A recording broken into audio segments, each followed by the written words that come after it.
Hari Om. Welcome to IKSA, the Indian Knowledge Studies Academy. Our endeavor is to ignite young minds and spread awareness about the basic fundamental concepts of Sanatana Dharma, the invaluable ancient Indian wisdom, for students and public for quick and simple learning. While we have 36 chambers of Sanatan, with so many topics, over 100 subtopics, comprehensively covering the Sanatana Dharma concepts, our current topic for our learning is dualities, the number 2, all dualities. Let us examine Prakriti and Purusha, the main duality. The concept of duality found in Prakriti and Purusha, Yin and Yang, and Shiva and Shakti represent fundamental philosophical principles about the nature of reality, existence, and interplay of opposites. Each of these pairs symbolizes a complementary duality essential for balance and harmony in the universe. Let's have a closer look at these concepts. Prakriti and Purusha in the Sanatana Dharma in Hindu philosophy. Prakriti in Hindu philosophy, particularly in Sankhya and Yoga traditions, Prakriti refers to the natural world and the material existence. It is often seen as the feminine principle and embodies qualities such as creativity, activity, and the substratum of nature. Prakriti is responsible for the manifestation of the universe and represents the dynamic aspect of reality. Purusha. Purusha represents the cosmic consciousness or the soul, often considered the passive, unchanging, and eternal aspect. Purusha is the observer or witness, embodying awareness and transcendence beyond the material world. This principle signifies pure consciousness and the eternal self. Interplay. The relation between Purusha and Prakriti is foundational in understanding existence and consciousness. Prakriti evolves and forms the universe through a process of transformation, while Purusha remains unaffected, providing the awareness through which existence can be cognized. The union of Purusha and Prakriti leads to creation, and their interplay is seen as essential for the cycle of life, evolution, and liberation, that is moksha. Yin and Yang in Taoism. In Taoist philosophy, Yin represents the feminine principle associated with qualities such as darkness, receptivity, coldness, and passivity. It embodies the nurturing, intuitive, and supportive aspects of existence. Yin symbolizes aspects of material world and nature.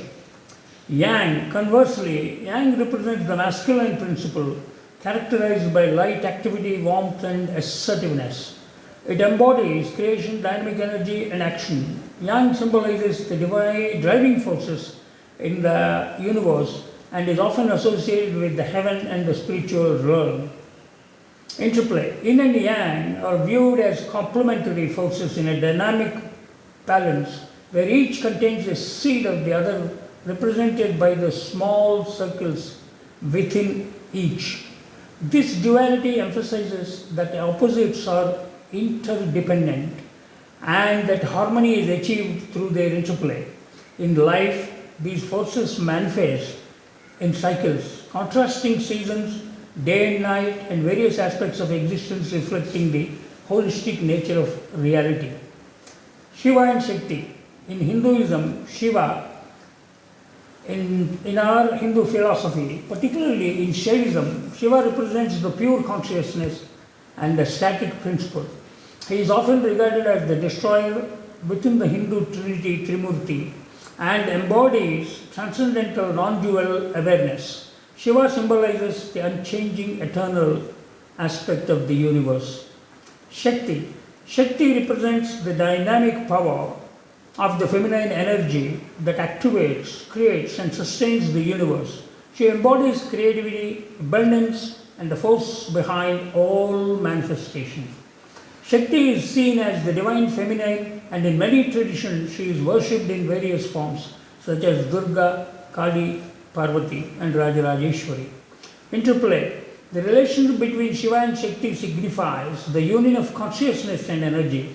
They are often depicted together, representing the essential interplay of static and dynamic principles that create and sustain the universe. This duality emphasizes that without Shakti, Shiva remains unmanifest and inactive, while Shakti alone cannot manifest without the consciousness of Shiva. Their union is seen as vital for the creative process and cosmic balance. In conclusion, we can say that the dualities of Prakriti and Purusha, Yin and Yang, and Shiva and Shakti illustrate the importance of balance and interplay between complementary forces in understanding the nature of reality.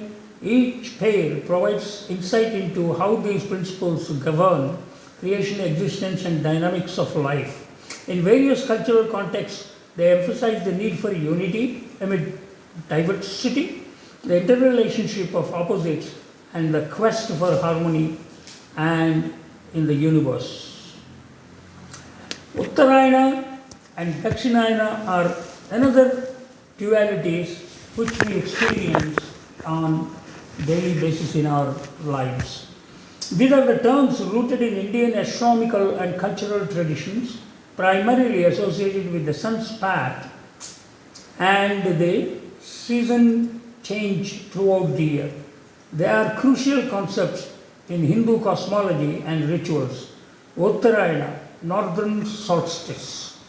Definition is Uttarayana refers to the period when the sun moves northward in the sky.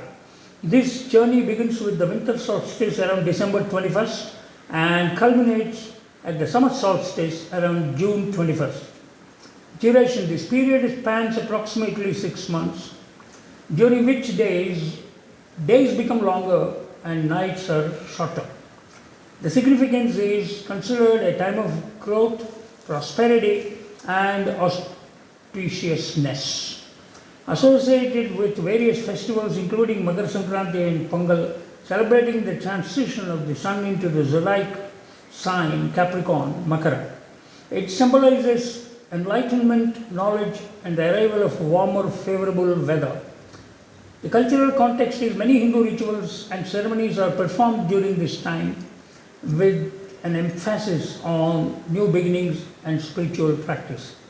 Whereas the Dakshinayana, southern solstice, can be defined as Dakshinayana refers to the period when the sun moves southward in the sky. This journey begins with the summer solstice around June 21st and ends with the winter solstice around December 21st. Like Uttarayana, this period also lasts approximately 6 months, during which nights become longer and days shorter. The significance is associated with the decline and introspection, symbolizing the waning phase of life and the world. Includes festivals like Raksha Bandhan and Navratri and reflects themes of protection and renewal, even as nature starts to prepare for the colder months. It is often considered less auspicious for certain activities and rituals compared to Uttarayana. Cultural context. Rituals during this period often focus on reflection, rest, and preparation for the upcoming energies associated with Uttarayana. To conclude, in summary, Uttarayana and Dakshinayana represent the cyclical nature of the sun's movements and their corresponding impact on season, agriculture, and cultural practices in Hindu tradition. They symbolize the dualities of growth and decline, light and darkness, and the rhythms of life itself, highlighting the intrinsic connection between celestial phenomena and human experience.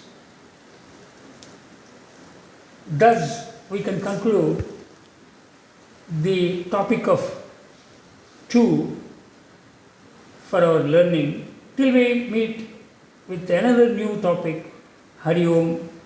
Wish you all the best.